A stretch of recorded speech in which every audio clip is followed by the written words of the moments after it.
This is our school system, by the way, and I don't know how I got here this quickly, but charter schools have taken over where we live. All of our teachers were fired right after Katrina. Now, this is probably something that you don't know, and that is that monies were set aside by a foundation to cover the salaries of all of the school teachers for 2 years in New Orleans, St. Bernard, and Jefferson.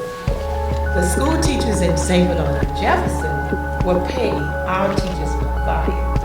And where did that money go? They've been going to court fighting and they've been losing the battle. They have not been able to win. What did this mean? Well, it meant, for example, an uncle of mine who was a retired school teacher, and they live off their teacher's pension, right?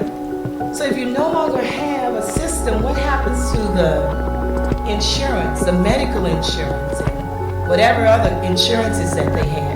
We had to pay $500 a month, every month, to insure my uncle because there was no longer an insurance system for teachers because the teachers had all been fired. So there's no money going into the retirement system.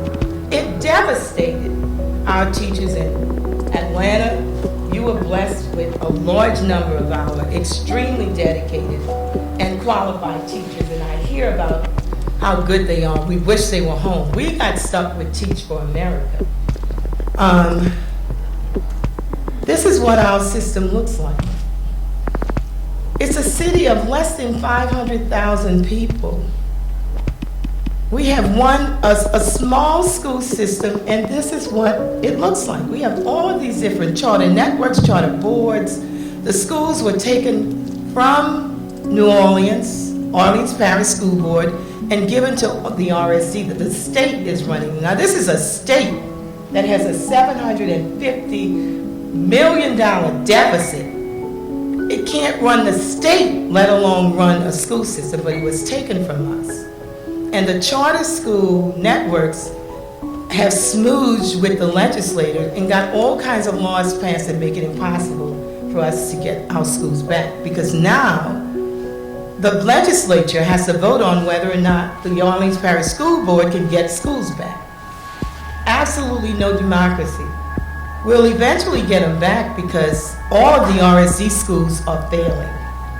The only schools that are passing, charter schools that are passing, are the few that are still under the Orleans Parish School Board. And the difference there, I really believe, is professional teachers who are licensed and certified.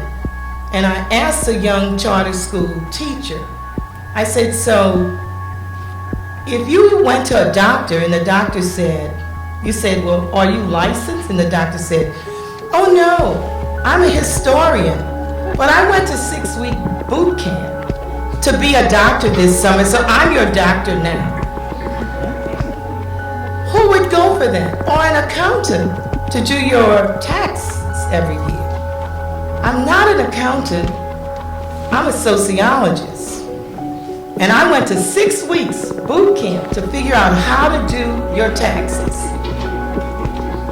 It sounds insane, but for our children, our most precious commodity, you can be whatever, a physicist, a chemist, whatever, go to 6 months boot camp and teach third graders. Not my third grader. And that's what I told her. You will not teach my child. If you want to teach, go back to school and get certified in education, because everybody can't teach. Women know this, mothers. You know, people look at housework, oh, anybody can do it. We know better, don't we? Women know that if you're working with children, you have to have a schedule, they have to eat. It's just unbelievable. I never want to go back there. I was sleep deprived. Working with children, you have to organize. It's hard work.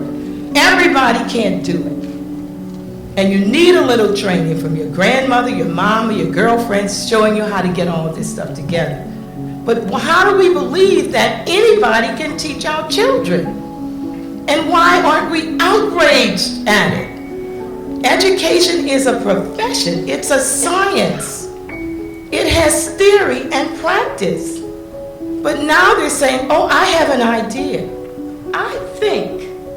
I said, you would never think about anything related to my child. You think? Who are you? I think that this will work. And they're creating charter schools based on what they think without 1 year of education as an educator or a teacher. This is what's happening to our children. Say, we have schools built on toxic landfills.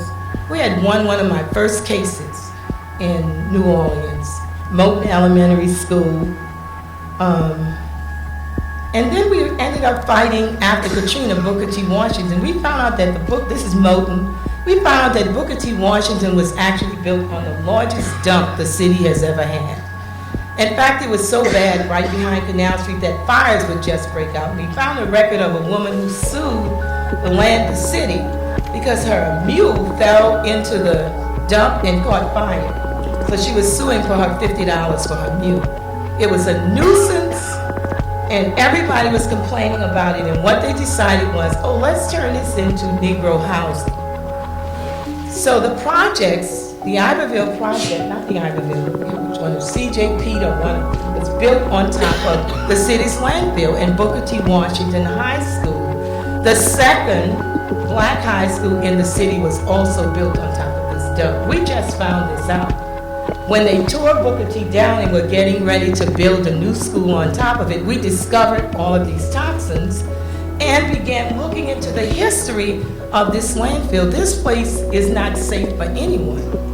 And the people who lived in those housing projects had really bad health. Many of them died from cancer, not knowing any connection between where they were living and what they were living on. We have a state legislature and recovery school district from the state attempting to build a new school for our children in this spot, while they take Coyne Elementary, that's 2 blocks from St. Charles Avenue. If you know anything about the city, that's uptown. That's prime real estate. Coyne High School sits 2 blocks from St. Charles. They're closing Coyne and moving all the kids to Booker T. We fought that and we won. There will be no school on this property. We had help from our legislature. We finally elected a non-politician to our state legislature, and he led all of the fights to try to get our schools back, to stop them from building on landfills, while other people who supposedly represented us voted with the other people to keep our schools from coming back to Orleans Parish School Board. So we have to start educating our people about these legislators, and we need to vote them out. Just because they look like us doesn't mean that they're on our side. And we need to get them out.